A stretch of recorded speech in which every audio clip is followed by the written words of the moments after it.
Well, Sally, we've been talking about Prigozhin for well over a year now, and after that abortive coup, I don't think any of us expected Prigozhin's life expectancy to be more than, I think we predicted 3 months. It looks like it's 2 months, and hotel window, it was an air crash.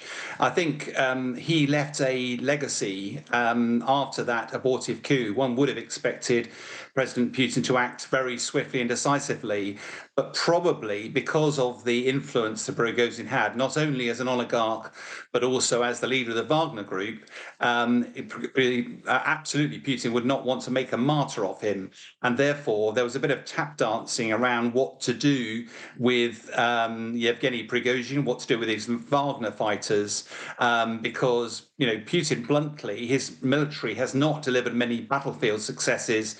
It's the Wagner forces that have. But all of a sudden, if you're dealing with mercenaries, you are dealing with a very difficult band of folks who are largely only interested in money. I think what we're seeing now is that over the past couple of months, we've seen gradually Yevgeny Prigozhin's business empire gradually broken apart.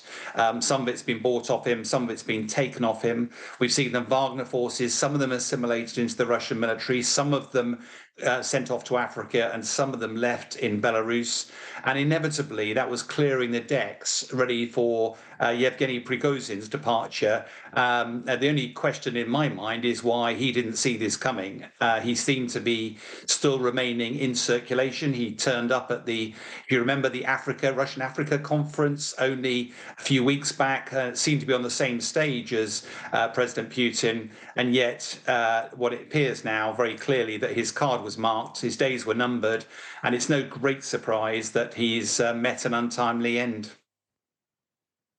We're just hearing from the Associated Press news agency that the jet belonged to Yevgeny Prigozhin. That is according to unconfirmed media reports we are getting via the Associated Press.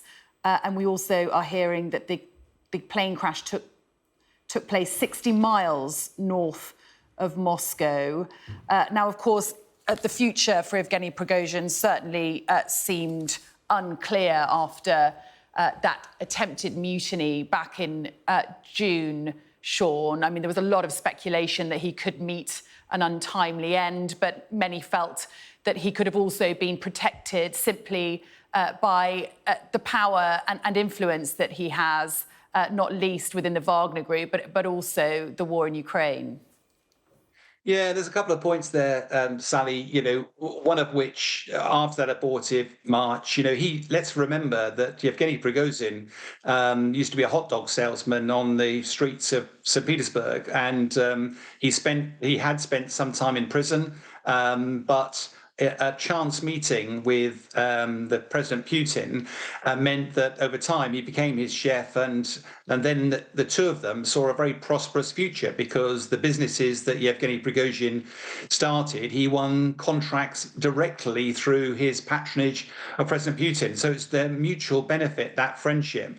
And almost certainly that's why the Wagner group of mercenaries, Russia has used those not only in Ukraine, but around the world with some influence. It was no great surprise that Prigozhin won the support and admiration of President Putin. Unfortunately, as ever with these things, sometimes egos start to get in the way. The rot started to set in when it was evident Prigozhin was able to deliver battlefield successes when General Gerasimov and Sergei Shoigu, the main army boss and the defense secretary of Russia, were not able to deliver that. There was friction because they felt threatened. They stopped giving weapons and arms to Yevgeny Prigozhin. That meant Prigozhin started to become a lot more vocal about his criticism. I don't think his words were ever criticizing Putin directly, but more the frustration that Russia was involved in a war, and yet it appeared to have incompetent leaders in charge. But of course,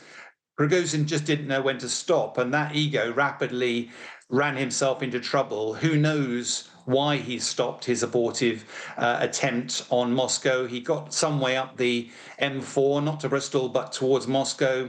And whatever happened on the phone call between the Belarusian leader and Prigozhin, it dissuaded him from marching further. But it does appear that from that moment his card was marked. And it's really just a matter of time. I don't think this was about any doubt on Putin's behalf. In fact, Putin was criticized by many parties not dealing with Prigozhin a lot earlier. And almost certainly the reason he didn't do that was Prigozhin had become a very powerful figure. You know, Prigozhin marshaled the forces in Africa, which is very lucrative, not only in mercenary fees, but also in some of the influence that they have over some of the resources in Africa. And Putin needed him. And the challenge was how to wean off that need before you could deal with the problem that was Prigozhin. But as to his actual demise, you talked about the potential of this flight. We don't know enough about it yet. You know, it was in Moscow airspace. It had a number of other people on board. It was owned by Prigozhin. But please call me a cynic, but these grey hairs come with, I don't believe in coincidences. It's no coincidence that within a couple of months, within a matter of weeks of that abortive coup, Wagner's influence on the world has been decreased. Yevgeny Prigozhin has found himself increasingly isolated. And here we are reporting on his apparent demise in a crash. It does appear that the problem that was Prigozhin has now been solved by President Putin. And Sean, we're hearing from Russia's civilian aviation regulator that Yevgeny Prigozhin was on the passenger list. However, it's not immediately clear if he had boarded the flight. But there are unconfirmed media reports that this aircraft that's crashed belonged to Yevgeny Prigozhin. Now, of course, Sean, we saw Yevgeny Prigozhin in a video a couple of days ago, the first sighting of him since that attempted mutiny back in June. He was seemingly in Africa in that video, although that is also unconfirmed. And here we are now, a couple of days later, hearing this news that he was on board a plane inside Russia. Does that surprise you? Not at all. Several military analysts, when we were watching that most recent video that you referred to of him in Africa, described it as almost a final act of desperation. He seemed to be trying to market the wares of the Wagner group. He was seemingly trying to drum up some customers for his wares. There were reports that Wagner had had to reduce the salaries available because Putin wasn't paying for them and Prigozhin wasn't able to subsidize them. And it was almost trying to drum up support. In a way, that seemed a little sad. And he was doing it out of the country, almost in direct competition, because we also understand that the Russian MOD was also out in Africa at the same time, also trying to drum up support for them helping with some mercenary or at least military training and forces. So in a way, Prigozhin's sort of desperation to survive and hopefully keep his Wagner mercenary group alive by supporting Africa and potentially the very lucrative contracts out there does appear to actually have been the final straw. And the very fact that he felt comfortable operating in Russia, if he was in his own jet, that would probably have been a degree of comfort around his security. But bluntly, I know it's easy to say with hindsight, but Sally, we've been talking about him for some time. It is no great surprise to see that for him, the war is over. And I'm, in a way, just surprised it's taken this long.